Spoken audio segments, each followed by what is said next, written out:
Buenos días a todas y a todos. Soy Viridiana Galicia, soy médico especialista en la SINSAE y este mes nos complace en invitar a la población al estreno de las cápsulas de salud de la SINSAE. En este mes, conmemorando el 28 de mayo, Día Internacional de Acción por la Salud de las Mujeres, traemos dos temas de importancia. Nuestra primer ponente es la doctora Diana Palami Antúnez. Ella es médico cirujano por la Universidad Veracruzana, es también médico especialista en medicina preventiva y tiene una maestría en salud pública. Actualmente se desempeña como médico especialista en la SINSAE y ella nos va a dar el tema de perlas sobre la salud de la mujer antes, durante y después del embarazo. Hola, buen día a todos. Muchísimas gracias, doctora Viridiana, y a todos aquí en la SINSAE por la invitación para dar esta plática breve que va a ser perlas sobre la salud de la mujer antes, durante y después del embarazo. Es una agenda muy corta y vamos a empezar hablando de por qué es importante justamente tocar este tema de la salud de la mujer precisamente en el embarazo. ¿Qué deberíamos de saber de la salud de la mujer antes del embarazo, durante el embarazo y después del embarazo? Y bueno, ¿por qué es importante hablar de la salud de la mujer en el embarazo? Pues hay que recordar que toda mujer, sin tener en cuenta si está embarazada o no, debería de ocuparse de su salud. El embarazo, si bien es un fenómeno natural, también es un fenómeno que es dinámico, va cambiando a lo largo del tiempo y a veces las cosas que suceden son impredecibles. Por eso es muy importante que tengamos controles adecuados desde antes de embarazarnos. Es indispensable, y esto es algo muy importante, hay que recordar que hay que tener una atención prenatal, o sea, antes del embarazo, que sea adecuada para que podamos tener intervenciones que sean oportunas, que nos ayuden, que sean de calidad y que vayan enfocadas a las características de cada una de nosotras las mujeres para que se pueda determinar cuáles van a ser las mejores conductas a seguir. ¿Qué tenemos que saber de la salud de la mujer antes del embarazo? Si bien no todos los embarazos son planeados, la mayoría de los embarazos deberían de serlo. Y para tener un embarazo que sea saludable y tener un producto que nazca en las mejores condiciones, nosotros tenemos que garantizar que cuando nos estemos embarazando, cuando tomemos esa decisión, la hagamos en un momento en donde nosotras tengamos las mejores condiciones de salud posibles. ¿A qué me refiero con las mejores condiciones de salud posibles? Pues bueno, me refiero a que nosotras manejemos una higiene personal adecuada, que tengamos también higiene bucal. Esto es algo súper importante. A veces se nos olvida ir al dentista y cuando nosotras queremos embarazarnos, parte de los cuidados que debemos tener es tratarnos las caries que podamos llegar a presentar, tener aplicaciones de flúor, también en este tema de higiene personal, pues justamente recordar que es importante el baño diario, el cambio de ropa, que se prefiere que la ropa interior sea de algodón para evitar infecciones vaginales, urinarias, sobre todo repetidas. Hay que tener un peso saludable. El peso saludable para el embarazo es algo muy importante porque va a disminuir algunas complicaciones que pudieran estar relacionadas con el sobrepeso o la obesidad, como lo son la presentación de diabetes gestacional, que es esta diabetes que sucede durante el embarazo, la presión elevada o hipertensión gestacional e incluso algunas complicaciones de ellas. Hay que recordar que tenemos que tener una alimentación balanceada. Incluso si nosotros estamos planeando embarazarnos, lo ideal es que al menos 3 meses antes de que nosotros nos embaracemos, empecemos a cuidar todas estas cosas. 3 meses a veces ni siquiera es tiempo suficiente para todo lo que tenemos que hacer, o sea, para ir al dentista, para tener el peso ideal.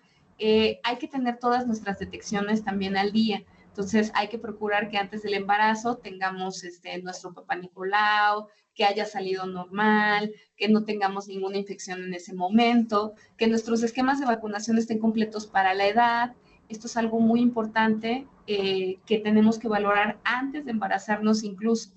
Hay que también tener estudios de laboratorio y es muy importante que nuestra glucosa en sangre esté en menos de 92 miligramos por decilitro y que veamos con nuestros médicos que en caso de que nosotros ya tengamos algún problema que esté relacionado con esto, estemos en un control al momento de que decidamos embarazarnos.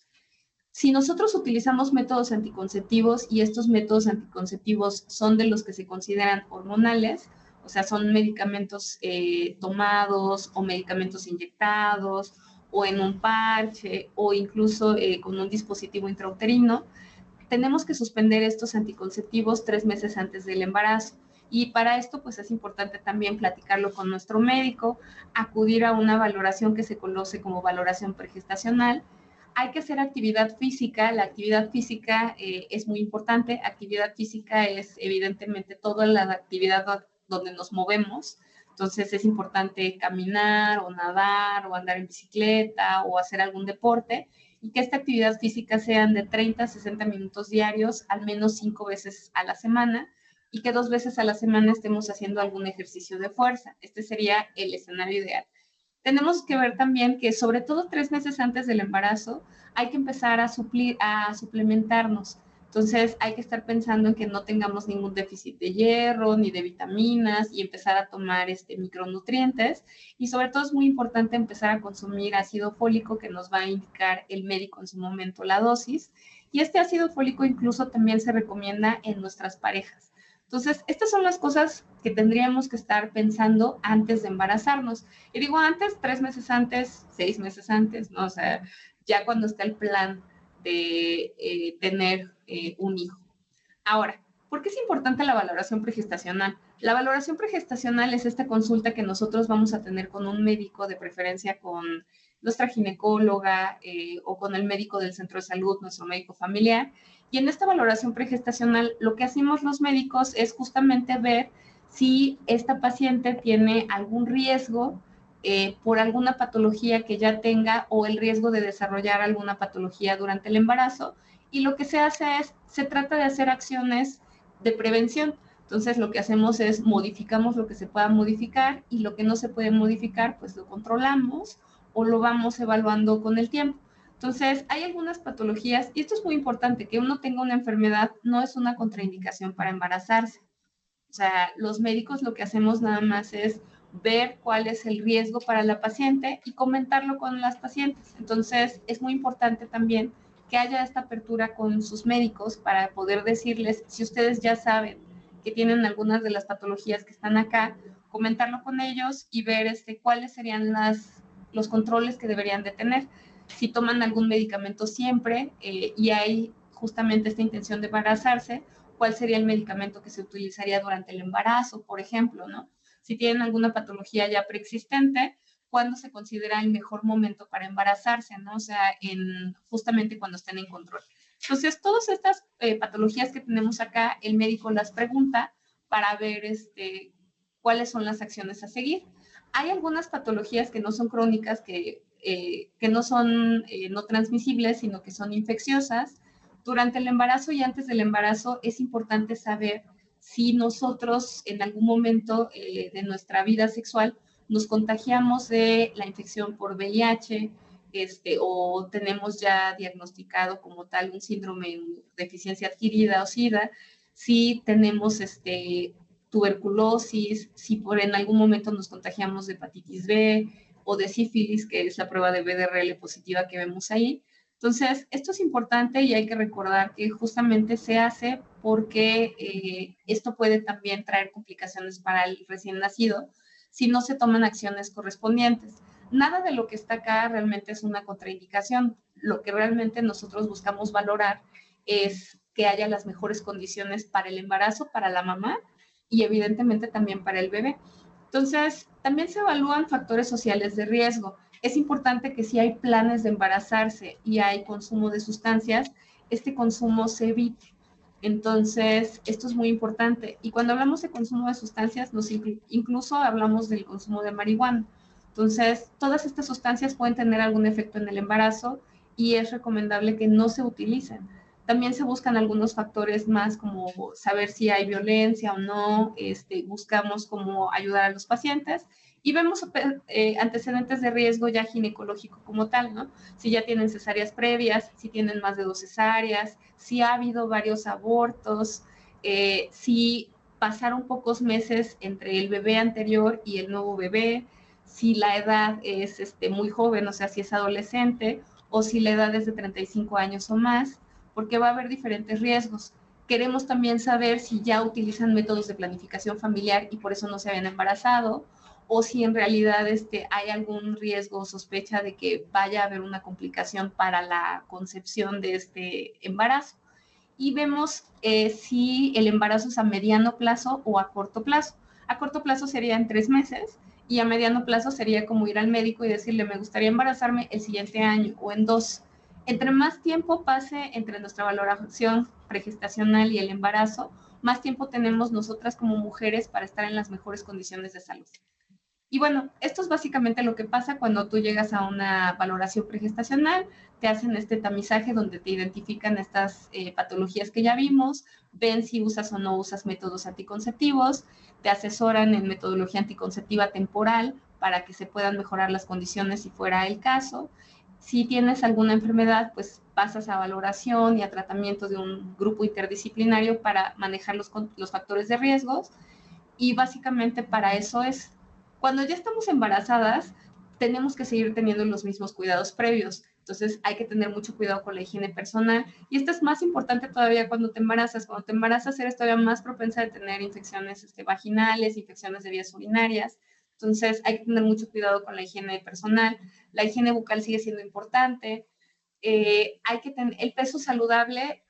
Hay que ver que durante todo el embarazo uno no suba más de 11 kilos ni menos de 9 kilos. Digo, hay situaciones particulares si el peso inicial era muy bajo o el peso inicial era muy alto, pero más o menos este es el promedio saludable. La alimentación siempre tiene que ser balanceada, o sea, lo mismo que comíamos antes tiene que ser lo que seguimos comiendo. Y es muy importante completar nuestro esquema de vacunación ahora durante el embarazo, las nuevas vacunas que se recomiendan para el embarazo, o sea, aparte del esquema normal, nuevamente que nuestra glucosa esté en control, que nuestra presión arterial esté bien, seguir haciendo actividad física, seguir consumiendo micronutrientes y ácido fólico, y es súper importante que en cuanto sospechemos que estamos embarazadas, acudamos a control prenatal. Entonces, si yo tengo un retraso y soy irregular, pues voy a control prenatal, ¿no? O sea, me puedo hacer una prueba, por supuesto, si lo confirmo, con más razón voy en ese momento a control prenatal. Si yo soy irregular, pero de todos modos ya estaba buscando el embarazo, ya había yo suspendido mi método y sospecho que puedo estar embarazada, acudo a control prenatal. Se pueden hacer la prueba antes o la pueden pedir en los centros de salud cuando vayan con sus médicos.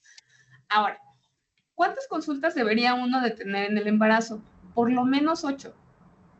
Parecen muchas y a veces no son suficientes. Entonces, pero eso es súper importante, que nuestra primera consulta siempre sea entre las 6 y las 8 semanas, que sería cuando nosotros tendríamos este retraso, o tendríamos un sangrado irregular o algo que nos diga, empezamos con náuseas, empezamos con algún síntoma. Esto sería realmente el momento ideal para acudir al médico.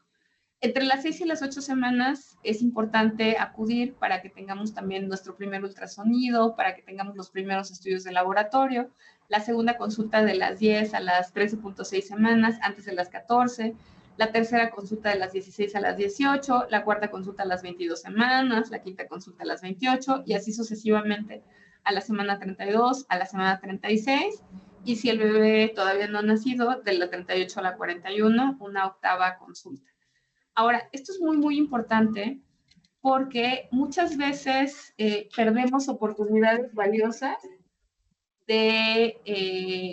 para los médicos, para hacer intervenciones, para tomar estudios, y esto pudiera presentarse en complicaciones para nosotros. Entonces, lo ideal, no importa dónde lo lleves, no importa con quién lo lleves, pero lo ideal es que tu control prenatal sea adecuado. Entonces, esto es lo que se considera un control prenatal adecuado.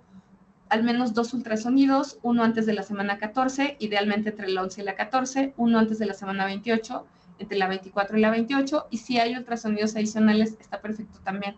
Pero estos 2 son los reglamentarios, por lo menos estos 2 ultrasonidos. Y uno antes de que nazca el bebé. Ahora, volvemos al tamizaje de las pruebas para infecciones de transmisión sexual. Si ya nos las hicimos antes, de todos modos, durante el embarazo es muy importante que también nos tomen estas pruebas para garantizar que no va a haber transmisión de estas infecciones hacia nuestros bebés. La vacunación que se recomienda, pues, es tétanos y difteria, tétanos, difteria, pertussis, que va a ser lo que nos va, la que se conoce como TDPA, influenza, hepatitis B y actualmente COVID-19. Entonces, este es el esquema de vacunación del embarazo, lo tenemos en todos los centros de salud, hay que preguntar, evidentemente, y hay que ver con el médico que nos apliquen las vacunas que nos tocan. ¿Y qué va a ser importante vigilar durante el embarazo? Va a ser importante vigilar datos de infecciones de vías urinarias. Si empiezo a sentir ardor, si empiezo a sentir dolor, coliquitos cuando orino, me empiezo a sentir dolor lumbar, hay que avisarle al médico.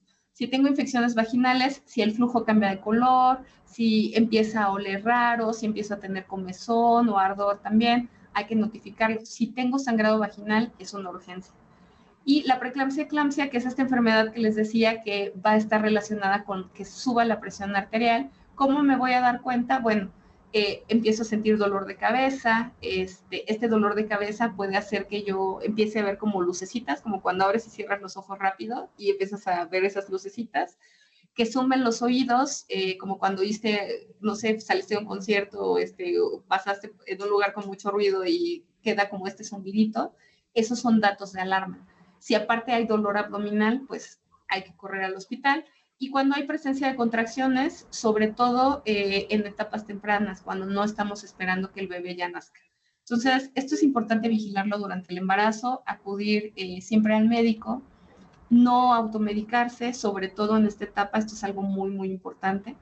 Y al momento del parto, ¿qué va a ser lo importante? Comunicarle al médico nuestro deseo de que haya un apego inmediato con nuestros bebés, si es posible. Platicar con nuestros médicos cuáles son nuestras expectativas después. ¿Vamos a querer más hijos? ¿Sí, no? ¿Qué método estamos considerando? Si ya no vamos a querer más hijos, ¿vamos a querer un método definitivo o todavía uno temporal? Este tipo de cosas es importante pensarlas durante el embarazo para que al momento del parto se puedan hacer.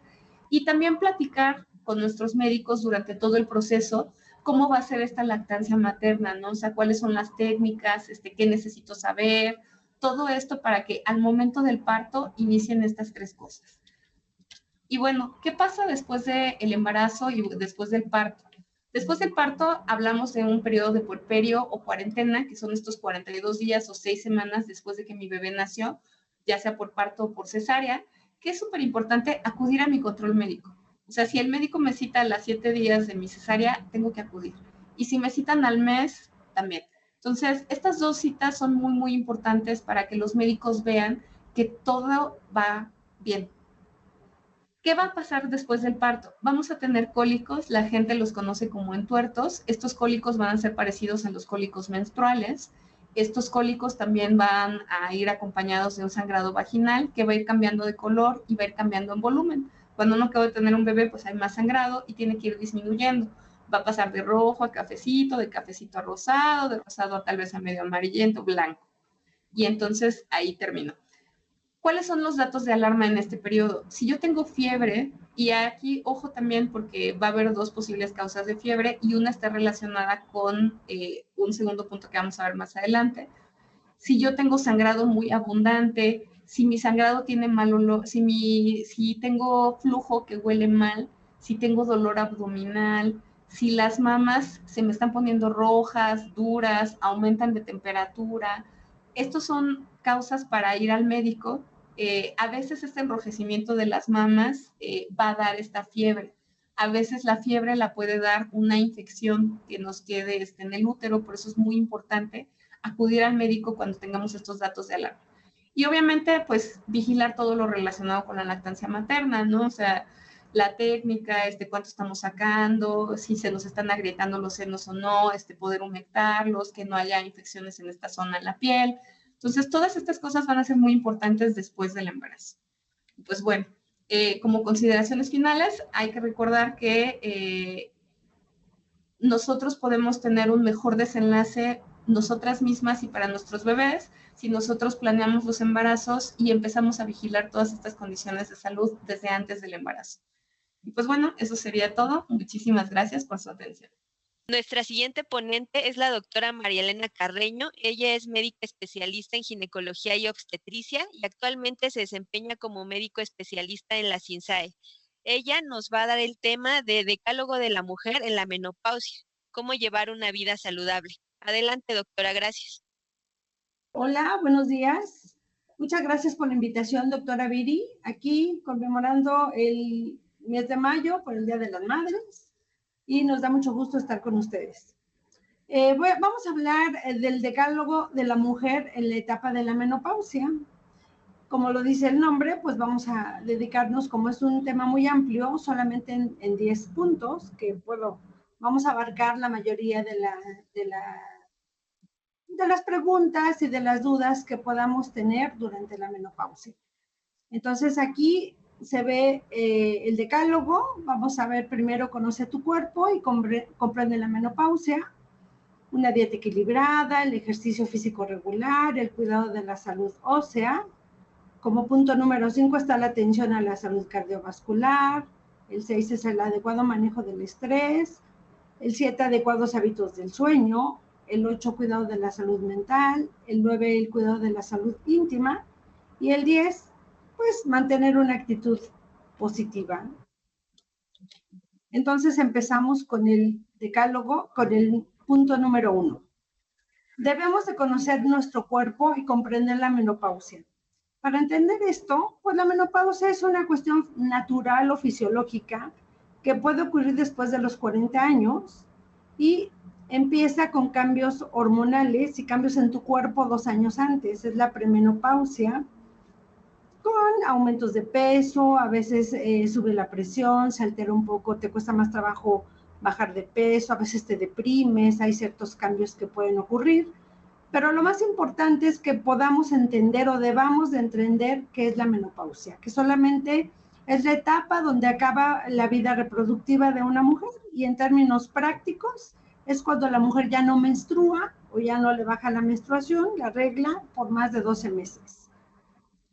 Entonces ya estamos hablando de la menopausia, puede ocurrir después de los 40 años, pero lo común es que ocurra después de los 50, entre los 52 y los 55 años es cuando ocurre la menopausia. Pero más que comprender tu cuerpo, porque uno está sintiendo los cambios, debemos de involucrar también a nuestras parejas y a nuestros hijos, porque a veces puede haber algunas situaciones que no te entienden, que no te comprenden, pero es importante que sepan que es algo muy natural y pasajero.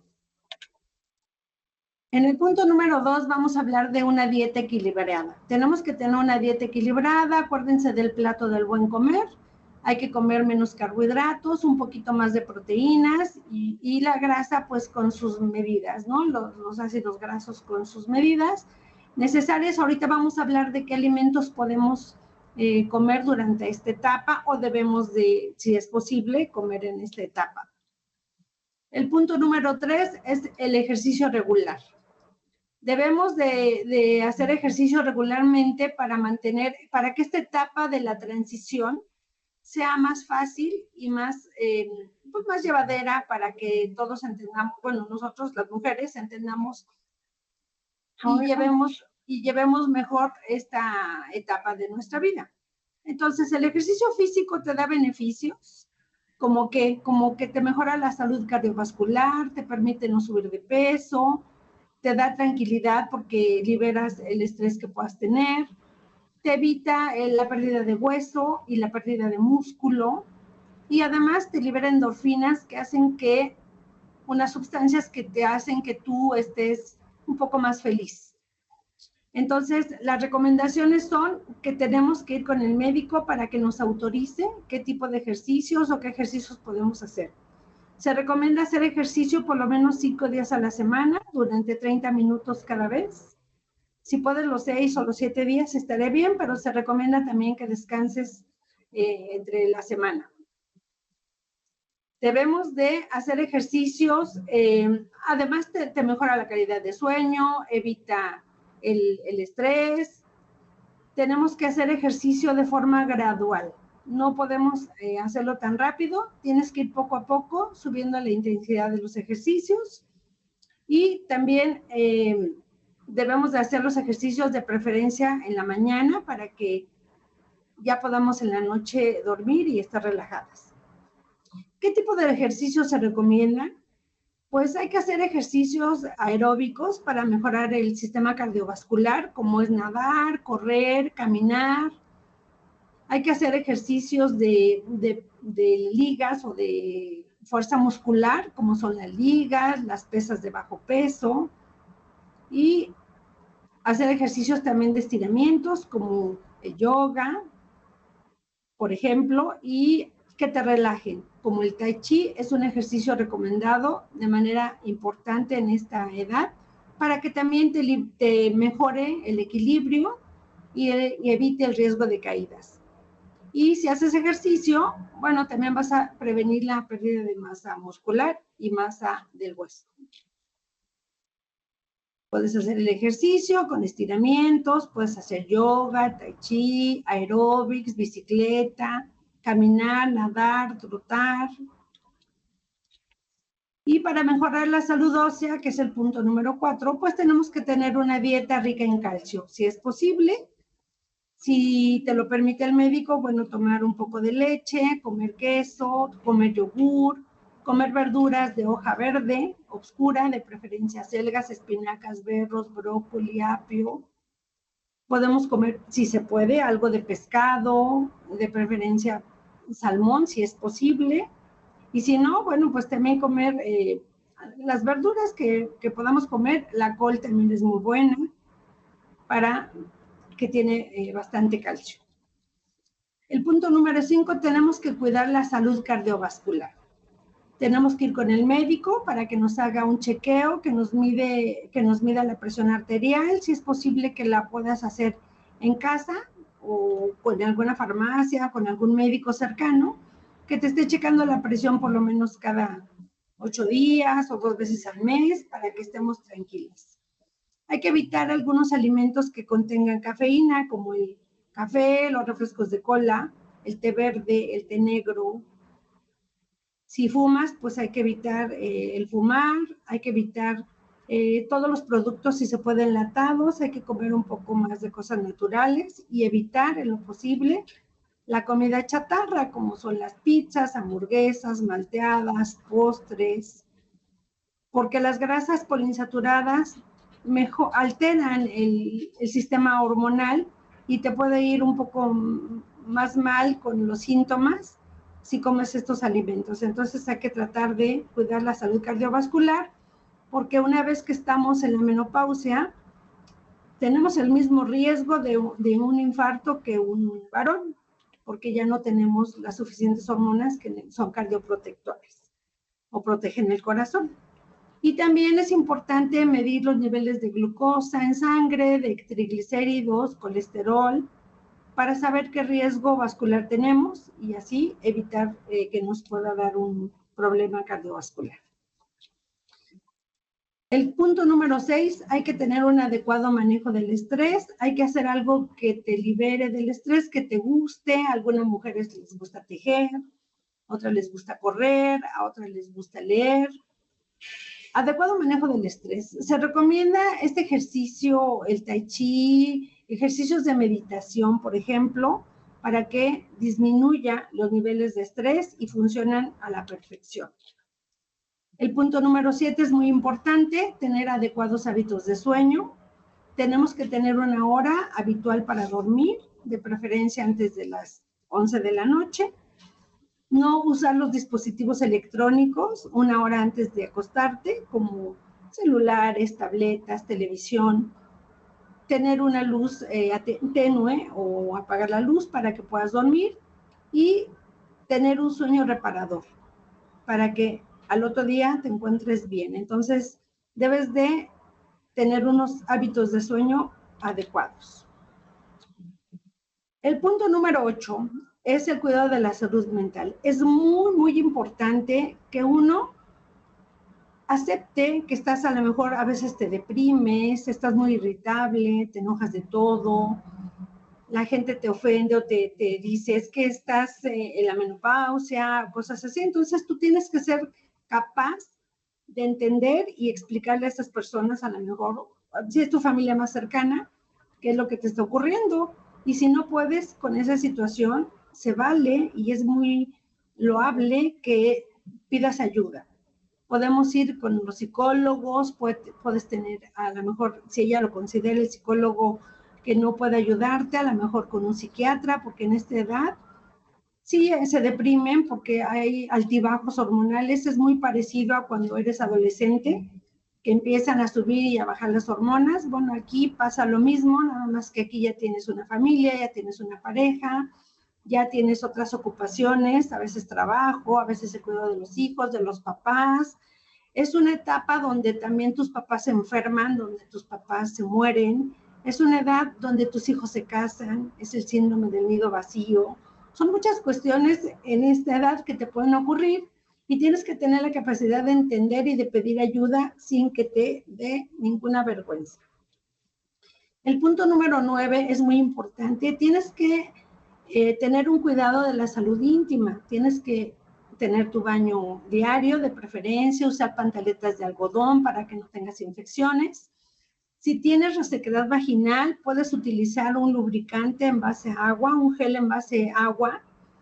O si tienes dolor durante las relaciones sexuales, también tienes que acudir con el médico para que te atienda y veamos cómo te encuentras y te podamos ayudar. Aquí es muy importante en esta edad también que tengas hacer tu mastografía, tu ultrasonido de mama, un ultrasonido de útero y ovarios, porque a veces ya, por ejemplo, ya no vas a menstruar, pero si tienes una menstruación que ocurra después de un año de que ya no menstruas, es muy importante que vayas al médico porque puede ser algún otro problema. Entonces, tienes que tener cuidado con esas cuestiones y tienes que ir con tu ginecólogo. El número 10, y el más importante, tienes que aceptar la edad, tienes que tener una actitud positiva y todavía tienes mucho por hacer y por recorrer. Esto no es el fin de la historia, sino que es otra etapa que tienes que aprender a valorar y a disfrutar. Muchas gracias. Muchísimas gracias, doctora Carreño. Si les parece, para finalizar esta primer cápsula de salud de la CINSAE, vamos a tener una sesión de preguntas y respuestas. Muchas gracias nuevamente, doctora Diana Palami, doctora Carreño. Vamos a iniciar con la sesión de preguntas y respuestas. Entonces, tenemos aquí algunas preguntas. Primero, sobre el tema de la doctora Palami, cualquiera de las dos puede contestar. ¿Qué suplementos se recomiendan previo al embarazo? Bueno, de inicio lo que se recomienda siempre es iniciar con la suplementación con ácido fólico.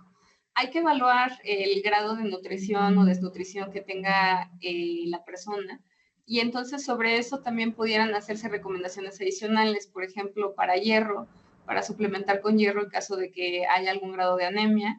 Y en general se recomiendan otros macronutrientes, entre ellos vitamina A, vitamina B, vitamina C, junto con hierro y ácido fólico. Muchas veces lo que nosotros hacemos es dar multivitamínicos que ya incluyen tanto el hierro como todas estas vitaminas y el ácido fólico, que son específicamente con los requerimientos ya para el embarazo desde 3 meses antes. Pero también hay que valorar si se requiere algo adicional o hay alguna condición particular, como te comentaba, ¿no? Si la paciente tiene anemia, pues entonces habría que trabajar sobre todo con ver si la causa es por deficiencia de hierro, o deficiencia de folatos o por deficiencia de vitamina B y tratar de corregirla antes del embarazo. Pero te digo, rutinariamente lo que se recomendaría sería esto. Y no sé si la doctora Marilena nos quiere comentar algo más. No, está bien. El ácido fólico es muy importante, pero como dice la doctora Palami, el multivitamínico es suficiente por lo general. Pero ya con los exámenes de laboratorio, pues ya ahí se ve si la paciente tiene deficiencia de vitamina D, de vitamina B, o tiene anemia y le falta hierro, entonces ahí ya son cuestiones o situaciones muy particulares. Ok, muchas gracias. Tenemos otra pregunta. Es si se recomienda algún tipo de ejercicio durante el embarazo. Sí, en realidad la recomendación del ejercicio durante el embarazo también tiene que ver con qué tipo de ejercicio hacías antes de estar embarazada.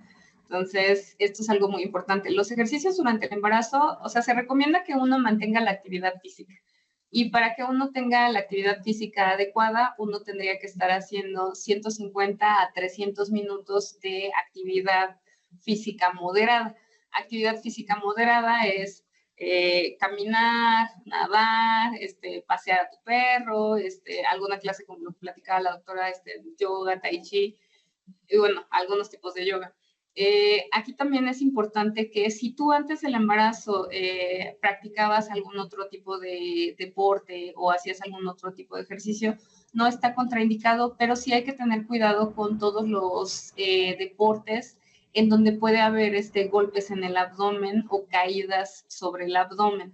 Entonces, ya durante el embarazo, esto es lo que nosotros nada más haríamos la recomendación especial para que se tenga particular cuidado con lo que puede causar traumatismos, golpes o caídas en la región abdominal.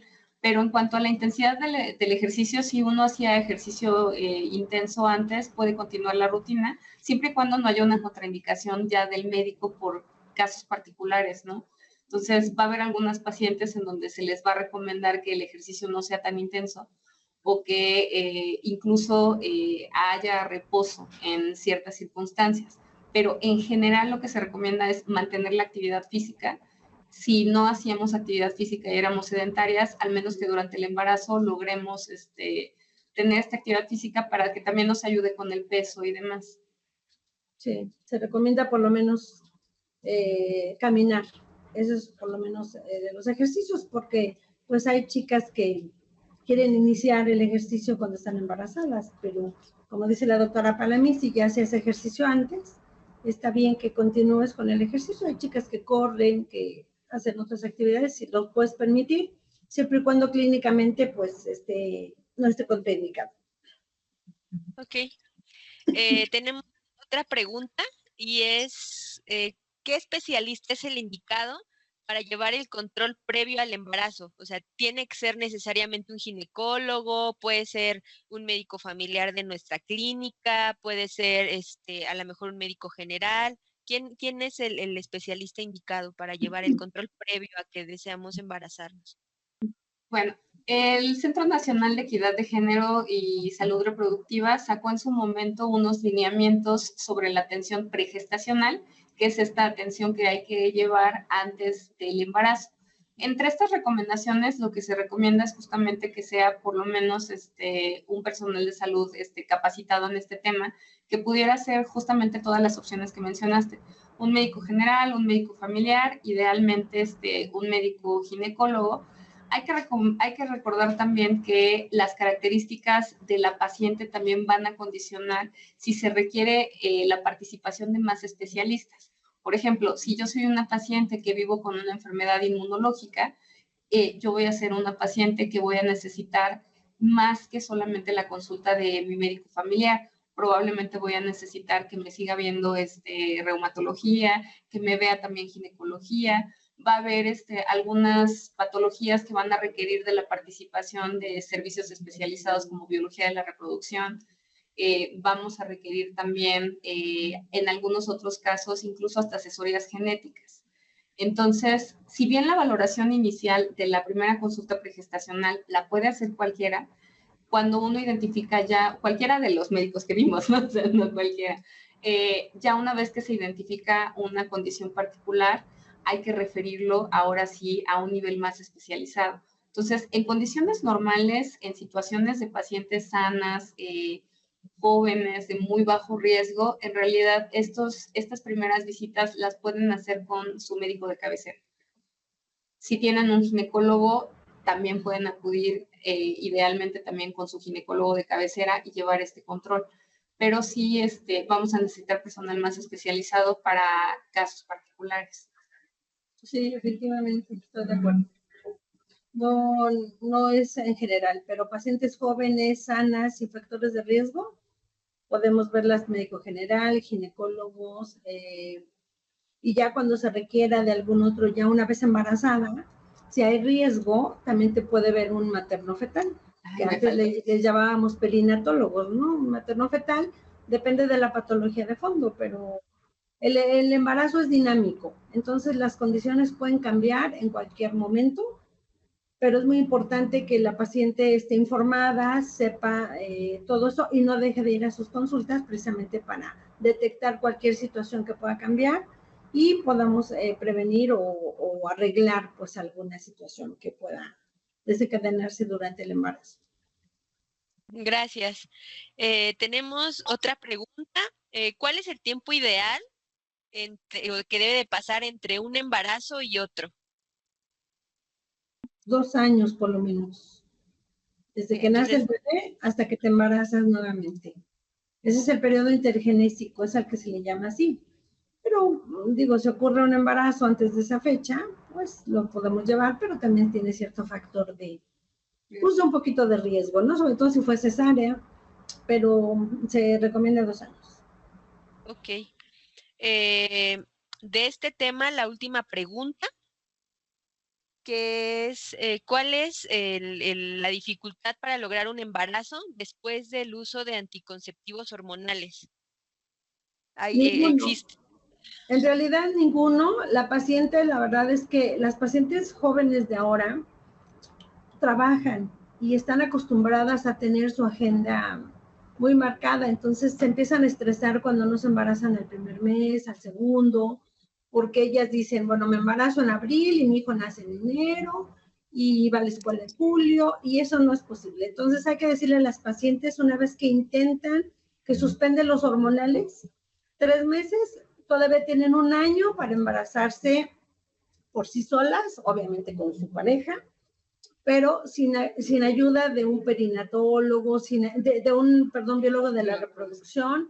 Entonces hay que decirles que se tienen que tranquilizar, que el embarazo puede ocurrir en los primeros año y medio, que de preferencia solamente la pareja sepa los planes que tienen de embarazo, porque después la familia las empieza a presionar, que si ya, que si ya, que si ya, y las mujeres una vez que menstruan se deprimen un poco, entonces tenemos que explicarles esa parte de que tenemos todavía 1 año. Ahora, ¿qué pasa con las mujeres que se embarazan después de los 35 años y en 1 año no se pueden embarazar? Bueno, hay ciertos parámetros para decirles a las pacientes. Por ejemplo, una mujer de entre 35 y 38 años tiene 1 año para embarazarse. Si pasa de los 38, a lo mejor 6 meses.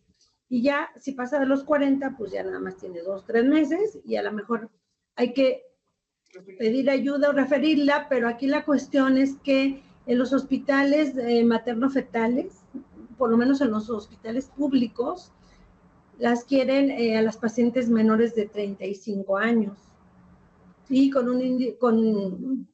no estén con cierta sobrepeso, con un sobrepeso sí, pero con cierta obesidad ya no. Entonces es importante que la paciente, para eso es la consulta pregestacional, no es para apurarlas, pero sí es para decirles que si van a planear tener un bebé, pues de preferencia sea antes de los 40 años, para que se puedan embarazar por sí solas, ¿no?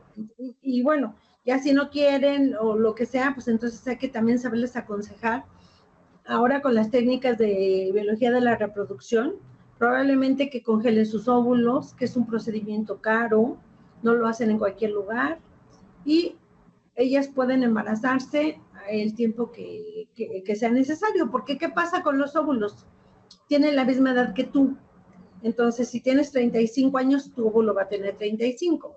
Puedes congelarlos a los 32, 33 años y a lo mejor embarazarte a los 40, pero el problema aquí es que tenía que ser con fertilización in vitro y ese es un procedimiento caro que no se hace en cualquier lugar. Entonces, de preferencia, si piensas tener embarazos, pues que sea antes de los 38. Pero el tiempo que les vamos a dar, pues de preferencia 1 año para que se embaracen de manera espontánea. Muchas gracias. Vamos con las preguntas del siguiente tema. Igual son preguntas abiertas, cualquiera de las dos puede contestar. Entonces, ¿si hay alguna prueba de laboratorio para realizar el diagnóstico de menopausia o es solamente un diagnóstico clínico? Hay pruebas de laboratorio, pero si tu paciente, esas se utilizan, por ejemplo, cuando la paciente tiene menos de 35 años y tiene periodos de que no menstrua, que tiene bochornos, que tiene síntomas, que a lo mejor ya tiene una falla ovárica, que son muy raras. o cuando tiene alteraciones de otro tipo, como síndrome de ovario poliquístico, lo que sea. Cuando una paciente tiene más de 45 años y empieza con sus situaciones de alteraciones menstruales, cambios de humor, alteraciones en el estado de ánimo, pues entonces a lo mejor esa paciente ya vamos a saber cómo va a salir su perfil hormonal.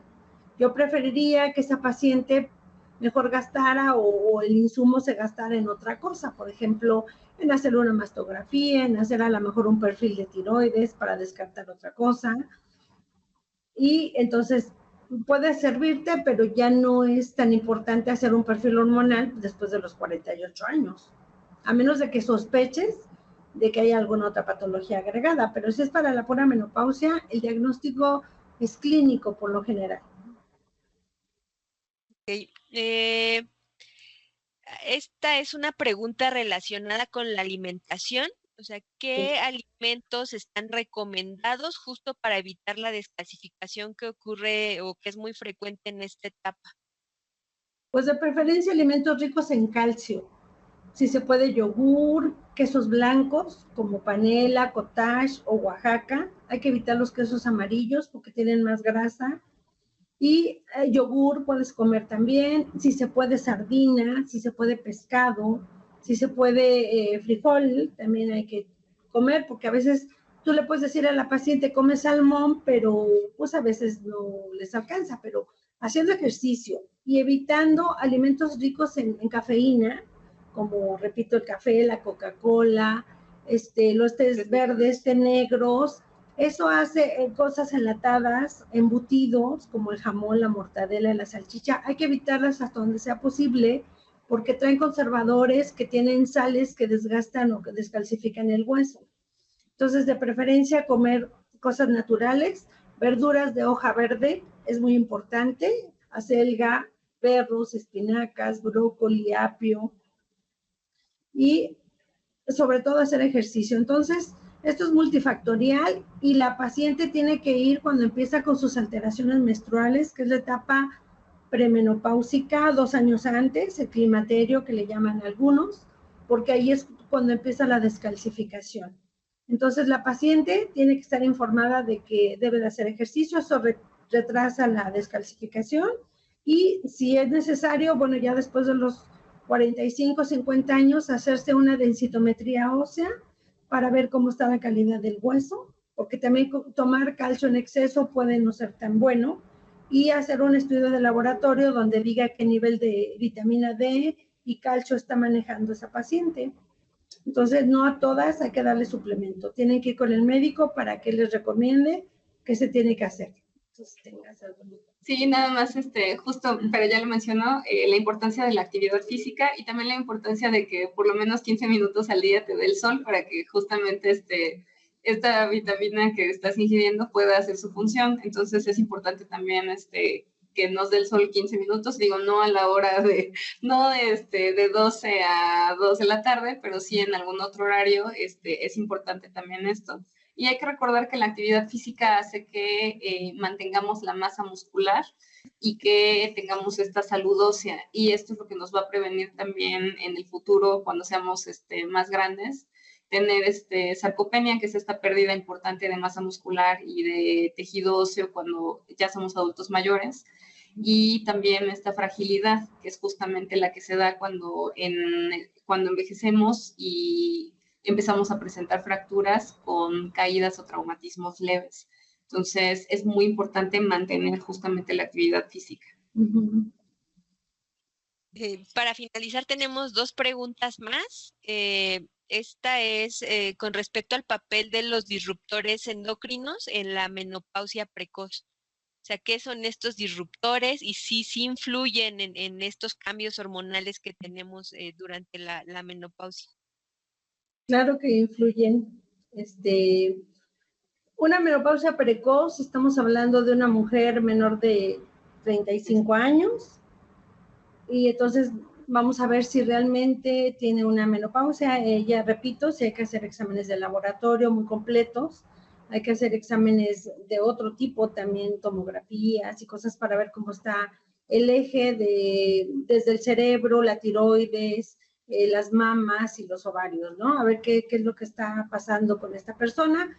Y una vez que se hace el diagnóstico de menopausia precoz o temprana, pues entonces ya tenemos que dar suplementos a esa paciente para que precisamente no se descalcifique, no empiece con riesgo cardiovascular importante y ver qué es lo que está pasando, porque ahorita, repito, antes de los 40 no es normal que ya tengas la menopausia. Después de los 40 puede ser, pero lo común es que sea después de los 48 o 50 años. Entonces, estos disruptores, pues, están ocasionando algunos cambios que están acelerando todos los procesos, todos. La adolescencia, la pubertad, la menstruación. Hay muchas cosas que ya se están acelerando demasiado. Y bueno, al final, eso sí va a influir en tu futuro y en tu menopausia. Entonces es importante que evitemos muchas cuestiones. Por ejemplo, se dice que las niñas, por ejemplo, tienen que hacer ejercicio, que tienen que estar delgadas para que no menstruen de manera prematura o ahorita la menstruación empieza a los 9, 10 años, porque algunos alimentos tienen adicionados, creemos, algunas hormonas para el crecimiento, por ejemplo, a lo mejor del pollo, de la res, de algunos alimentos procesados también.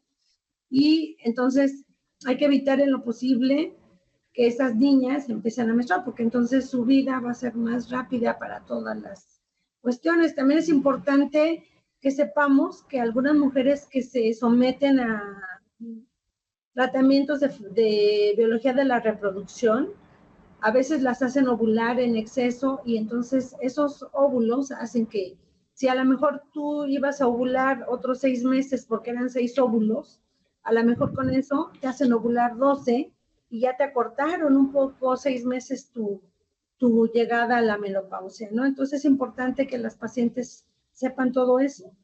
Y sí, tratar de, en lo posible, ¿verdad? De que los niños, hay que cuidar a las niñas, de que no tengan un exceso de peso, que hagan ejercicio y que no coman alimentos muy procesados. Sí, aquí también sobre el tema de los disruptores endocrinos, hay que recordar que dentro de los disruptores endocrinos que se han identificado, hay algunos que están relacionados con productos que las mujeres sobre todo utilizamos todos los días. Entonces, los desodorantes, los perfumes, bueno, algunos desodorantes, algunos perfumes, o sea, sustancias que vienen ahí, los cosméticos. Justamente, yo ahorita estaba pensando en mí, el tinte, o sea, muchas cosas a las que nos exponemos las mujeres, de alguna manera por temas sociales o culturales, pudieran tener esta carga de disruptores endocrinos. Entonces, evidentemente hay que preferir las cosas entre más naturales, entre menos componentes tengan. Otro de los disruptores endocrinos que se ha estudiado recientemente es justamente el bifenol fosfato, el que tienen las botellas de agua que no son reutilizables, ¿no? O sea, los plásticos. Entonces es importante también las botellas de agua que son de un solo uso, pues obviamente no reutilizarlas, porque cuando se exponen al sol en estas temperaturas pueden estar liberando estas sustancias que funcionan como disruptores endocrinos. Y son prácticas que hacemos todos los días. Entonces yo creo que tendríamos que estar pensando justamente en cómo reducir nuestro consumo. También la exposición a pesticidas es importante, digo, puede ser ocupacional, puede ser por alguna otra circunstancia, pero estos son usualmente los disruptores más importantes que se han identificado y que, o sea, que no nada más tienen que ver con la menopausia, sino tienen que ver con otra serie de padecimientos. Entonces, habría que valorar realmente qué tanta exposición queremos tener, ¿no? Y tratar de tomar decisiones más conscientes sobre qué es lo que vamos a utilizar y el posible riesgo de toxicidad que va a haber hacia nuestros cuerpos, ¿no? Entonces, digo, sin tratar de ser así la más fatalista, ¿no? Pero realmente hay que pensar que todas estamos expuestas a ciertos disruptores endocrinos, ya sea en la dieta o les decía, ¿no? En todo lo que usamos, nos ponemos, en las botellas de agua, los envases de las sopas, como las sopas instantáneas y esas cosas que calentamos y dicen no meter al microondas y nosotros metemos al microondas, ¿no? Entonces, también es importante esto, los plásticos que estemos utilizando, hay que revisar si son aptos o no para su uso en microondas, o sea, si se pueden calentar o no, porque si no están aptos para eso, entonces vamos a tener ahí también estos pequeños disruptores que se van sumando. O sea, hay que recordar que la exposición es dosis-respuesta. Entonces, entre más factores tengamos, pues más probabilidad o más riesgo vamos a tener de que nos pase esto. Así es. Y finalmente la última pregunta, que es relacionada con los medicamentos que se pueden usar o que podemos usar para controlar un poco los síntomas que tenemos durante la menopausia. Bueno, sí, definitivamente hay algunos alimentos que te pueden ayudar antes de llegar a los medicamentos. Puedes comer, por ejemplo, camote, puedes comer un poquito de soya, sin exagerar, y eso te va a ayudar un poquito a que tengas menos síntomas, ¿no? Hay algunos medicamentos que son fitoestrógenos, que no son realmente estrógenos, pero tienen alguna función muy similar y te pueden ayudar para que no tengas esos síntomas que ocurren generalmente 2 años antes de que venga ya el retiro definitivo de la menstruación. Entonces ahí es donde decíamos que era el climaterio, la premenopausia, pero si tú tienes que ir al médico, tienes que acudir a fuerza para que te revisen, te hagan pues una revisión extensa, que te piden exámenes de laboratorio, que todo esté bien. Y si no te funcionan los medicamentos que a veces se proporcionan, que son los fitoestrógenos o muy parecidos a los estrógenos, entonces ya a lo mejor vas a necesitar un suplemento hormonal, pero tiene que ser estrictamente bajo vigilancia médica. Porque también el exceso, por ejemplo, de soya, de camote, puede hacer algunos estragos, por ejemplo, en los senos, engrosar el endometrio, que es la capa interna de la matriz, que es la que se desprende con la menstruación, y tener a futuro algún problema de endometrio. Entonces es muy importante que la paciente no se automedique, que no hablen que no se metan a Google, que entre amigas pues se platican y ahora usa esto, ahora usa lo otro. Entonces de preferencia que acudan con el médico y ya el médico valorará qué le tiene que hacer antes de indicarle algún suplemento, alguna cuestión así. Porque todos dicen, esto no es un medicamento, es responsabilidad de quien lo toma y de quien lo recomienda. Entonces es muy importante que sepamos qué estamos comiendo, qué estamos tomando, qué te recomendó la amiga, o en las farmacias naturistas puede ser, a alguna gente le gusta la homeopatía, por ejemplo, te puede funcionar un poco, porque no nada más los ovarios producen hormona, estrógenos, también las glándulas mamarias, también las glándulas suprarrenales, también la grasita corporal al final se convierte en estrógeno. Es importante que a veces la paciente ya tiene 55 años, 60 y no tiene síntomas, porque a lo mejor su suplemento está bien todavía porque está generando estrógenos por otra vía. Entonces, no nada más porque empiezas con bochornos ya quiere decir que tus niveles estén muy bajos.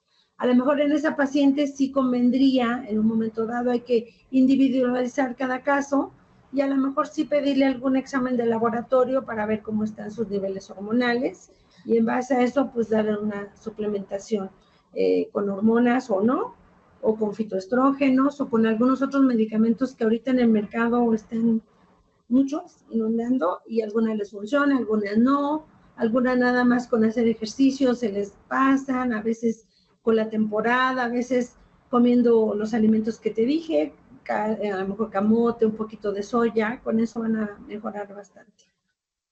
Sí, aquí yo nada más quería hacer una acotación, estábamos hablando de disruptores endocrinos en la pregunta anterior y justamente los fitoestimulantes entran en esta categoría. Nada más que la disrupción que hacen resulta benéfica para estos efectos de la menopausia, pero en realidad entran en esa categoría y justamente por eso es que deben de ser por indicación médica. Y ahorita se están usando también, perdóname, algunas como implantes que tienen estrógeno, que tienen testosterona, que tienen algo, pero ya los están prohibiendo porque tienen muchos efectos secundarios. Son unas como capsulitas que se ponen intradérmicas, pero ya no las puedes quitar. Entonces el efecto dura de 3 a 6 meses y las pacientes, pues primero es como moda, ¿no? Pero ahorita ya como que dijeron mejor ya nos tranquilizamos y ya no se están utilizando tanto. Pues esas fueron todas las preguntas que tenemos. No sé si quieran dar un mensaje final para terminar esta primera sesión de cápsulas de salud de la CINSAE. Sí, mi mensaje final, pensando justamente en lo más importante de la salud en el embarazo, es que el embarazo es otra etapa más en la vida de la mujer, pero la salud de la mujer la tenemos que procurar siempre. Entonces es importante que siempre nos hagamos nuestras detecciones, que nos hagamos nuestras detecciones para cáncer cervicuterino, para cáncer de mama, que si nos vamos a embarazar, tratemos en la medida de lo posible que sea un evento planeado, que acudamos a nuestras consultas pregestacionales, que acudamos a todas las consultas de control prenatal y recordar que cada medida que tomemos nosotros por nuestra salud, pues va a tener consecuencias benéficas para nosotros y para nuestro bebé. Sí, está muy bien eso porque finalmente el buen control de los embarazos hace que tú llegues a una menopausia o a una madurez adecuada, que no tengas osteoporosis o que no estés cayendo por ahí o que no te deprimas, etcétera. Entonces todo hay que planearlo y todo hay que disfrutarlo y todo hay que ser felices porque si vas a tener un hijo que sea en las mejores condiciones. Y si vas a llegar a la menopausia, pues que sea bien, que no abuses de sustancias, que no abuses de muchas cuestiones que el cuerpo al final te cobra la factura. Entonces es muy importante que nos cuidemos y que disfrutemos cada etapa de la vida de la mejor manera.